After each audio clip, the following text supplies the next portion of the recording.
안녕하십니까, 임용환입니다. 꿈꾸는 역사, 어제, 오늘, 내일. 이 프로는 우리 역사 속에서 민주주의와 투표, 참여의 역사를 알아보고 우리의 오늘과 미래에 있어서 우리들이 어떻게 우리 국가의 미래와 우리의 삶을 결정하는지 그에 대한 영감과 지식을 얻고자 마련한 시간입니다. 오늘은 그 첫 번째 시간으로 신라시대 민주주의와 참여의 역사에 대해서 알아보도록 하겠습니다.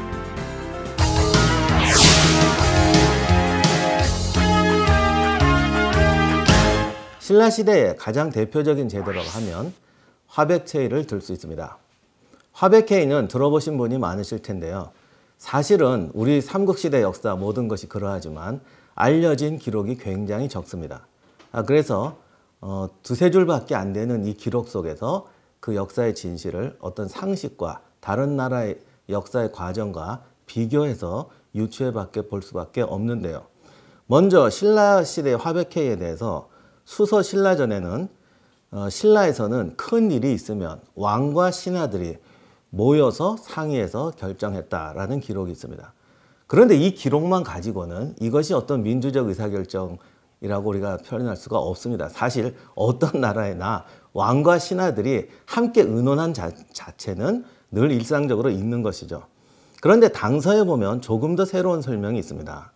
큰일이 있으면 반드시 여럿의 뜻을 모았다. 이것을 화백이라고 했다. 아마 100가지 여러 사람들이 화합한다는 의미에서 화백이라고 한 것 같습니다. 그리고 더 중요한 기록이 하나 있습니다. 한 사람만 달라도 이 일을 이루지 않았다. 다시 말하면 만장일치 제도를 선택했다는 것입니다. 만장일치 제도는 민주적 의사결정이 아주 결정체라고 할 수도 있지만 어떻게 보면 도저히 이해할 수 없는 제도이기도 합니다. 사람들이 만장일치를 이룬다는 것은 정말 쉬운 게 아니거든요. 그래서 오늘날 많은 사람들이 민주주의라고 하면 만장일치보다는 다수결에 의한 의사결정을 민주주의와 투표의 정수로 보고 있습니다. 그러면 왜 신라에서는 만장일치 제도라는 특이한 제도를 시행했던 것이며 이 제도가 어떻게 올바른 제도로 기능할 수 있었던 것일까요? 그 다음 삼국사기 신라본기 미추왕조에도 우리가 화백회의의 어떤 모습이라고 추론할 수 있는 중요한 내용이 있는데요. 여러 신하들을 남당에 모아, 남당은 고려 때의 도평이 사사나 조선의 어떤 의정부와 같이 군신들이 모여서 회의하는 또는 어떤 재상들의 기구라고 생각되는 곳입니다.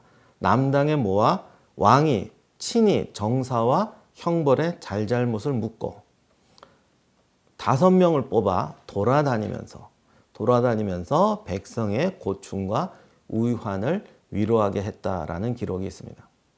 삼국유사편에는 신라에는 4곳의 영험한 땅이 있는데 큰 일을 의논하려고 하면 반드시 이곳에 모여서 모의했다.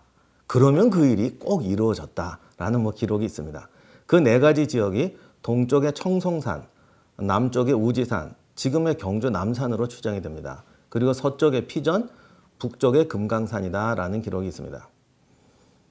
이것을 보면 단순히 궁정에서 회의를 한 것이 아니라 정말 어렵고 중요한 결정사가 있으면 어떤 신성한 곳에 가서 회의를 했다는 걸 알 수가 있습니다. 그리고 이처럼 신성한 곳에 가서 회의를 한다는 것은 단지 회의를 하는 것이 아니라 사실은 이제 하늘의 신에 고하고 제사를 지내고 그 맹세를 하는 그런 의식까지 같이 포함되어 있었다고 추정할 수가 있죠. 여기에 만장일치제도의 중요한 특징이 있습니다. 우리가 이 군신이 신라에서 모였다고 하는데 만장일치제도라는 것은 우리가 추정하기에는 과거 원시 공동체 사회에서부터 내려온 어떤 주민과 모든 마을의 지배층들이 함께 모여 의사를 결정하는 제도인 것 같다라고 보는데요. 원래 서라벌은 사로국이었죠. 사로국에는 6개의 촌락이 있었습니다. 이 6개의 촌락이 모여서 회의를 했고 이것이 우리가 말하는 어떤 부족 연맹 사회의 부족장 회의로 발전했다가 이것이 나중에 고대 왕국이 성립된 다음에 왕과 신하들이 모여서 함께 의논하고 만장일치로 의사를 결정하는 제도로 연결되었다고 보는 것입니다. 다만 여기서 중요한 것이 고대 사회의 관료는 우리가 지금 생각하는 관료가 아니라 대체로 부족의 칠력자들이 관료로 임명이 됩니다. 다시 말하면 왕과 신하들이 모이는 제도라고 하지만 사실은 이전에 부족장 회의의 모습이 남아있는 것이죠. 그래서 삼국시대 관료를 보면 부족의 실력자, 또 부족 내부에도 여러 이제 지역과 집단들이 있는데요. 그 지역과 집단의 대표자들이 또 관직을 받거나 관등을 받아서 이제 중요한 회의가 있으면 모여서 결정하는 것입니다. 그러면 이제 본래 문제로 들어가서 원시 공동체 사회에서는 왜 만장일치 제도를 택했을까요? 원시 공동체 사회 또는 우리가 역사에서 최초로 분화되었던 사회의 어떤 민주적 의사결정 제도에 관해서 다른 나라의 사례를 잠깐 참조해 볼 수가 있습니다. 고대 민주주의의 발달의 가장 근원적인 나라는 고대 그리스입니다. 고대 그리스의 어떤 저명한 역사학자는 민주주의는 고대 그리스에서만 탄생했다라고 주장하는 분도 계신데요. 저는 개인적으로 이 견해에는 동의하지 않습니다. 그리고 아마 많은 학자들이 동의하지 않는 분도 있을 텐데요. 고대 게르만족의 전통에서도 부족의 중요한 결정할 사건이 있으면 마을 주민들 또는 전사 집단들이 모여서 동의와 투표를 했다는 기록이 있습니다. 안타까운 것은 동양 역사에는 이런 기록이 없다는 것입니다. 그래서 특히 서양에는 있어도 동양에는 민주적 전통이 결여되었던 것이 아니냐 이렇게 보는 견해가 있습니다. 그러나 우리가 여기서 분명히 짚고 넘어가야 할 것은 동양의 역사서는 국가라는 제도가 만들어진 이후에 쓰여진 역사라는 것입니다. 동양은 서양보다 강력한 국가 제도가 미리 발전했기 때문에 이미 문자로 만들어지고 역사가 쓰여질 때는 국가가 기능을 하고 있었습니다. 그래서 이때는 마을 단위에서 이루어지는 어떤 민회나 이런 것보다는 왕이 어떻게 통치를 해야 하느냐 또는 법을 어떻게 만들어야 하느냐 법을 어떻게 집행해야 하느냐라는 국가 제도적인 관점을 역사가 대단히 중시했습니다. 고대 그리스의 민회도 사실은 문자가 생기기 이전에 있었던 아주 오래된 풍습들입니다. 간단히 말하면 서양 사회에서는 문자가 만들어져서 기록이 될 때 민회의 전통에 대한 기억이 있었고 동양 사회는 너무 빨리 국가가 만들어졌기 때문에 문자가 만들어져서 역사가 기록될 때는 아무래도 국가 중심으로 역사가 기록되었다는 것입니다.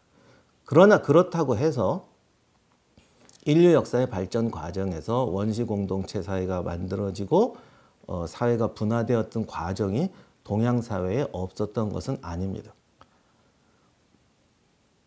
우리 역사에 있는 화백회의 같은 것도 중국사에서는 등장하지 않는 귀중한 역사적 사료라고 할 수 있죠. 자, 그러면 이러한 민회에서는 어떻게 투표를 하고 왜 만장일치 제도를 한 것이 필요했던 것일까? 고대 그리스의 경우를 보면 민회는 오늘날 우리가 생각하듯이 A라는 안건, B라는 안건을 내어놓고 찬반 투표를 하거나 다수결로 어느 정책을 선택하는 그런 투표가 아니었습니다. 현대 많은 분들은 투표라고 하면 일단 표결을 생각합니다. 다수결에 의한 표결, 어떤 정책의 선택, 이것이 투표의 목적이라고 알고 계시는 분이 많은데요. 실제 역사를 보면 인류 역사에서 처음 등장하는 투표의 기능은 선택이 아니라 동의였습니다. 고대 그리스의 경우를 보면 마을의 지배층이나 또는 그 정책을 위반하는 사람들이 어떤 정책을 민회에서 제시를 합니다. 이때 복수의 정책을 제시를 하는 것이 아니라 이미 의논된 한 가지 정책을 제시를 하는 거죠. 그렇게 되면 민회에서는 그것에 대한 찬반 투표만을 합니다. 재미난 것은 토론조차도 하지 않았다는 겁니다. 뭐 정책을 이렇게 바꾸자거나 나는 이런 정책을 지지한다는 토론을 하지 않았는데 당시 이유는 그렇게 되면은 요즘 표현으로 하면 포퓰리즘으로 갈 수가 있고 잘못된 선택을 할 수 있다라는 걱정 때문에 그걸 하지 않았다고 하네요. 그렇다고 해서 정책을 수정하거나 어떤 민의 의견이 전혀 반영이 안 되고 다만 거수기 역할만 했던 것은 절대로 아닙니다. 보통 이 당시 사회가 1000명 정도의 작은 사회였기 때문에 사전에 충분히 이 커뮤니케이션을 하고 정책에 대한 찬반 여론을 물어볼 수 있는 기회가 있었습니다. 그런 과정을 통해서 정책을 수정하고 민회는 그것을 의결하고 동의하는 절차였던 것뿐입니다. 이렇게 동의를 하고 나면 그 정책에 대해서 구속력이 생깁니다. 그 구속력을 고대 사회에서는 이제 됐다, 표결이 됐다라고 하는 것이 아니라 다 같이 맹세의 의식을 가졌던 거죠. 그래서 신라가 왜 신성한 장소에서 회의를 했느냐? 분명히 제사하고 연결되어 있다라고 말씀을 드렸는데 다 같이 동의를 했으면 신 앞에서 제물을 잡고 맹세를 하는 겁니다. 이제 이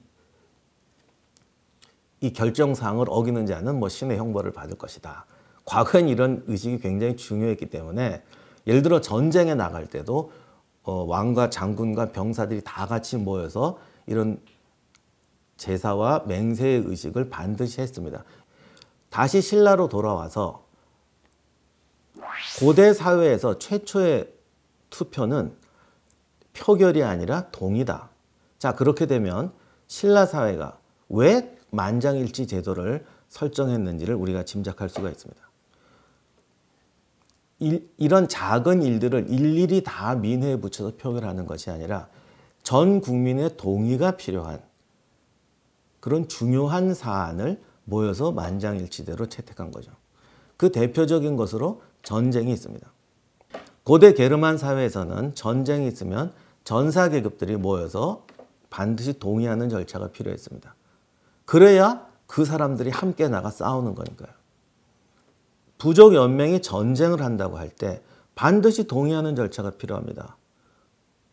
옛날 서부국을 보면 이렇게 인디언들이 둘러앉아서 담배를 피면서 뭐 이렇게 전쟁할 때 주로 같이 담배를 피면서 얘기하는 것이 나옵니다.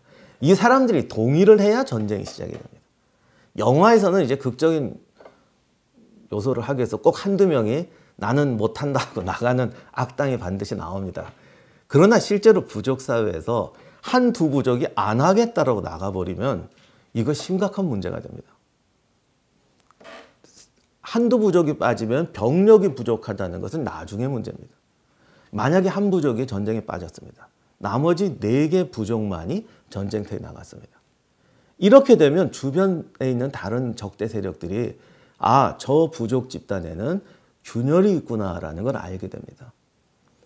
어느 부족이 빠졌다는 걸 보면 그 균열의 내용도 알 수가 있습니다. 이렇게 되면 이 부족이 전쟁에서 승리했다고 하더라도 주변에 있는 다른 세력들이 이 부족의 약점을 알고 그 다음에 이용하려고 들 겁니다. 그거보다 더 심각한 문제가 있는데요. 한 부족이 빠지고 4개 부족이 전쟁하러 나갔습니다. 이겼습니다. 그러나 많은 희생을 치렀어요. 그리고 돌아오면 전쟁에 참여하지 않고 희생도 겪지 않은 이 나머지 부족과 심각한 적대 관계가 생기겠죠. 만약에 전쟁을 패하거나 승리하기는 했지만 커다란 희생을 얻었다고 하면 이 전쟁에 나가지 않은 부족은 자기네 병력을 온전하게 보존했기 때문에 그것을 가지고 반란을 일으켜서 5개 부족의 어떤 패권을 바꿔버릴 수도 있습니다. 우리 역사에서 임진왜란을 다 기억하고 계시지만 임진왜란을 주도했던 사람이 도요토미 히데요시입니다. 당시 일본의 도요토미 히데요시의 가장 강력한 라이벌이 토쿠가와 이에야스였어요. 도쿠가와 이에야스 집단은 임진왜란에 참전하지 않았습니다. 전쟁이 끝나고 일본에 돌아왔을 때 도요토미 히데요시는 조선에 와서 심각한 피해를 입었고 도쿠가와 이에야스는 자기네 병력과 군대를 온전하게 보존하고 있었죠. 도요토미 히데요시가 죽고 임진왜란이 끝나자마자 일본에서 세력 판도가 완전히 바뀌게 되고 도쿠가와 이에야스가 도요토미 히데요시 집안을 멸문시키고 도쿠가와 막고를 열게 됩니다. 이처럼 어느 집단이 전쟁에 나간다고 했을 때 특정 집단이 빠지거나 특정 가문이 빠진다면 그 지역의 정치적 세력 균형에도 엄청난 결과를 초래한다는 겁니다. 그렇기 때문에 전쟁과 같은 것에는 부족들이 만장일치로 참여하지 않으면 안 되는 것입니다. 전쟁 이외에도 부족들이 동의해야만 하는 절차들이 있습니다. 여기에 대해서는 다행히 우리 역사에도 증거가 남아 있습니다. 가장 중요한 것이 왕을 세우는 것입니다. 이 시기의 왕은 우리가 생각하는 초월적인 권력을 지닌 왕이 아니라 부족연맹의 위원장 같은 왕인데요. 우리가 잘 알고 있는 신라의 최초의 왕 박혁거세입니다. 박혁거세가 왕이 되는 과정을 보면 신라에 있었던 사로 6천 중에 한 명이던 돌산고호천의 촌장이 박혁거세를 발견하고 키워서 나중에 이 사람을 왕으로 추천한다고 되어 있습니다. 그 과정에 중요한 내용은 생략되어 있지만 결국 돌산고호천에서 박혁거세를 추천했다는 것은 다른 나머지 5개 촌락에 동의가 있어야 왕을 뽑을 수 있다는 것이죠. 만약 어느 한 부족이 나는 저 사람을 왕으로 인정하고 싶지 않다라고 했다면 왕을 뽑는 순간 전쟁이라는 것입니다. 왕을 뽑는 순간 우리는 사로 6천이 아니라 5천 연맹이 되고 4천 연맹이 되는 거죠. 그렇기 때문에 만장일치가 안 될 수가 없는 것입니다. 물론 이 과정에서 어떤 정치적 타협이나 이런 것은 충분히 있었을 겁니다. 거기에 대한 또 하나의 사료가 있는데 우리가 잘 아는 김유신 장군이 있던 시절에 그 4가지 신성한 곳 중에 하나였던 우지산의 우지암이라는 곳에서 여러 사람들이 모여서 이 회의를 해쳤는데 갑자기 호랑이가 나타났다고 되어 있습니다. 사람들이 다들 깜짝 놀랐는데 알천 장군이 호랑이를 잡아서 패대기를 쳤다든가 하여간 그래서 호랑이를 해치웠다는 거죠. 거기에 모인 사람 중에서는 가장 강력한 강력한 장군이 알천이었다는 것입니다. 그러나 그럼에도 불구하고 거기에 모였던 사람들은 모두 김유신 공의 어떤 위협에 복종했다라는 이야기가 있습니다. 이 이야기는 약간 전설이 가미된 것이기 때문에 사실일 수도 있지만 어떤 은유적인 의미일 수도 있습니다. 호랑이가 나타났다는 것은 자객이 나타났거나 어느 심각한 사건이 벌어졌던 것일 수도 있고 또는 내분을 의미할 수도 있습니다.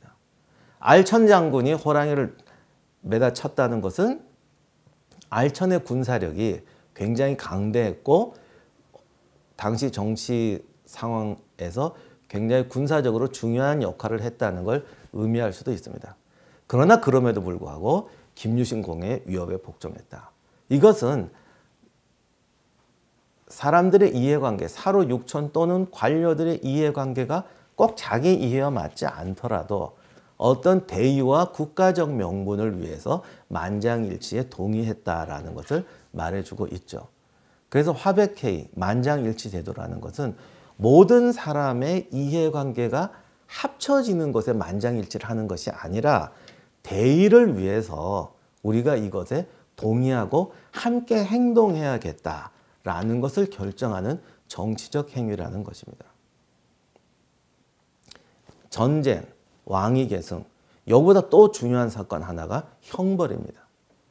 여기에 대해서도 신라의 기록이 남아 있습니다. 울진에서 발견된 울진 봉평비입니다. 지금 이 봉평비는 전용 박물관이 세워져서 아주 섬세하게 보호되고 있는데요. 이 비가 처음 발견됐을 때는 정말 한국 역사, 고대사학계뿐만이 아니라 한국 역사학계의 충격이었습니다. 이 봉평비의 내용은 이런 것입니다. 신라가 경주 지역에서 성장해서 점차 확대하면서 주변에 있던 많은 도시 국가들을 점령하게 됩니다.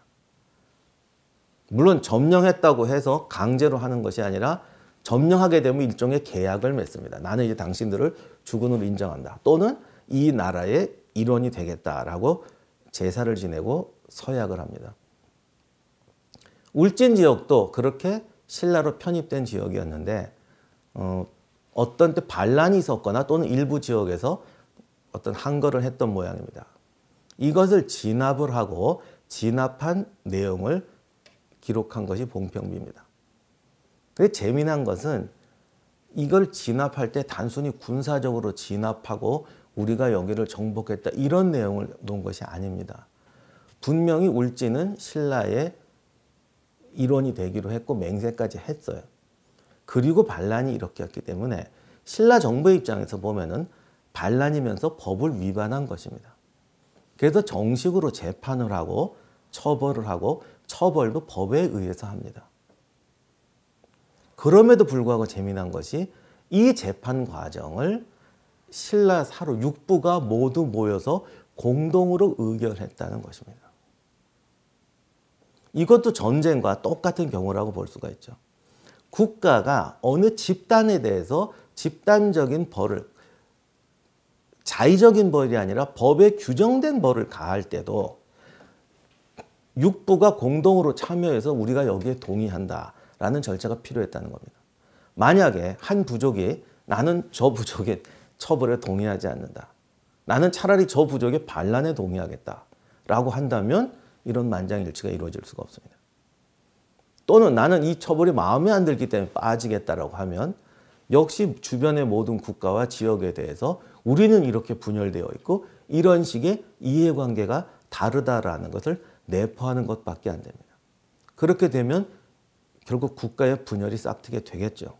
이런 구조 때문에 만장일치제가 필요했던 것이고, 만장일치제로 의결한 다음에는 하늘의 신성한 장소에서 하늘의 제사를 지내고 그것을 지키기로 맹세했던 것입니다. 그렇기 때문에 이 신성한 장소에서 회의를 하면 매사가 꼭 잘 되더라는 말도 단지 어떤 신비주의의 표현이 아닙니다. 신성한 곳에서 중요한 국가 대사를 의결을 하고 각 부족들이 어떤 정치적 양보와 타협을 하고 대국적인 결의를 하고 그것을 신 앞에 맹세를 하고 지켰으니까 후유증도 적고 실행력도 높고 그것이 가지는 정책적 의지도 크더라. 사실 이것이 민주주의가 가진 가장 중요한 힘 중에 하나입니다. 아무리 좋은 정책과 좋은 법을 내놓았다고 하더라도 집단이 커지고 구성원이 다양해지면 모든 사람이 만족할 수 있는 제도를 만들어낼 수가 없습니다. 우리가 실행력이라는 관점에서 보면 사람들은 자기가 좋아하는 일을 할 때 가장 열심히 일합니다. 집단은 자기에게 이익이 되는 일을 할 때 가장 열심히 일합니다. 그런데 국가에서는 모든 사람이 만족하고 모든 사람이 이익이 되는 일을 할 수가 없다는 것이죠. 누군가는 어느 정도 양보를 해야 되고 누군가는 어느 정도 수익에서도 차이가 날 수가 있습니다. 이러한 것에 대해서 우리가 동의하고 더 큰 이익을 위해서 대국적 이해를 위해서 함께 나가야 되기 때문에 만장일치제도가 필요했다는 것입니다. 이러한 부족의 전통은 신라가 국가가 발전하고 왕이 만들어지고 부족의 대표자들이 관료로 임명된 후에도 지속되게 됩니다. 그것은 신라라는 고대 국가의 특성이 부족 집단의 어떤 정치적 공동체, 지역 공동체 이런 것을 완전히 극복하지 못했기 때문일 수도 있습니다만 여전히 모든 사람이 동의해서 대국적 계획을 추진한다. 이 과정이 국가의 모든 정책이나 국가의 발전을 시도하는데 가장 중요한 방법이고 가장 큰 효과를 낼 수 있는 방법이라는 이 효용성도 살아남아 있었기 때문입니다. 이제 결론을 맺을까 합니다. 많은 분들이 민주주의나 투표라고 하면 굉장히 근대적인 제도라고 생각하시는 분이 많습니다. 과거에는 지배자나 왕이 독단적으로 결정을 해서 민중의 의사를 무시하고 제도와 정책을 시행했다고 생각하는 분들이 많습니다. 그러나 그것은 사건의 일면만을 본 겁니다. 국왕이 권력이 있기 때문에 어떤 정책을 자기 마음대로 결정할 수 있을지도 모릅니다. 부족장들이나 마을의 지배층들이 독단적으로 어떤 정책을 결정할 수 있을지도 모릅니다. 그러나 주민들이 동의하지 않거나 또는 억지로 끌려간다면 그 정책이 충분한 효과를 발휘할 수가 없습니다. 여러 부족, 여러 지역, 이해관계가 다른 여러 사람들이 억지로 끌려갈 수는 있지만 그 정책에 동의하지 않는다면 그 정책은 충분한 효과를 발휘할 수 없고 심각한 내분이나 후유증을 남길 수도 있습니다. 놀라운 것은 이것을 이미 고대 사회부터 알고 있었다라는 것입니다. 우리가 생각하기에는 전제주의나 왕권이 발달하는 시대에도 이러한 중요성을 알았기 때문에, 다시 말하면 민중의 동의의 절차의 중요성을 알았기 때문에 그것을 제도에 반영하고 또 그 제도를 통해서 민의를 조사하고 수렴하고 모두가 동의할 수 있을 만한 타협책을 내어놓는 이 과정과 절차가 정말 오랜 시절부터 누누이 지금까지 이어져 왔다. 결국 한 국가에서 민주주의와 또는 국가의 어떤 성장 또는 개인의 행복, 집단의 행복을 발전시킬 수 있는 데에도 투표와 동의라는 것은 가장 중요하고 민주적이며 민권적인 절차인 동시에 그 발전을 위해서도 가장 중요한 절차였다는 것이 역사의 교훈이라는 것입니다. 다음 시간에는 이러한 동의와 참여의 절차가 시대가 바뀜에 따라서 어떻게 변형이 되고 그것이 어떻게 기능하였는가, 삼국시대, 고려시대, 조선시대를 통해서 이 과정을 살펴보도록 하겠습니다.